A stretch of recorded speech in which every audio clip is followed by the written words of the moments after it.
Understanding the idiom, turnip blood. Hello everyone, and welcome to our English language learning series. Today, we're going to explore the meaning behind the phrase, turnip blood. It's a curious expression that's not commonly used but can be quite interesting when you come across it. So, let's dive in and uncover its significance together. Turnip blood is actually an idiom that means someone is very pale or lacking color in their face, often due to fear or illness. It's based on the pale color of a turnip, which is typically white on the inside.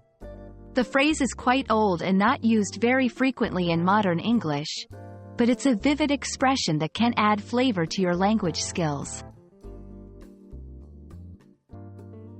The phrase, turnip blood, has its roots in the rural farming communities. Turnips, a common root vegetable, are known for their white flesh, which is quite pale. In the past, comparing someone's pale complexion to that of a turnip's insides was a humorous way to comment on their lack of color. While it's not a common idiom today, turnip blood can be used in a literary or humorous context. For example, after seeing the ghost in the hallway, he turned as pale as turnip blood. You don't need to look like you've got turnip blood, it's just a tiny needle.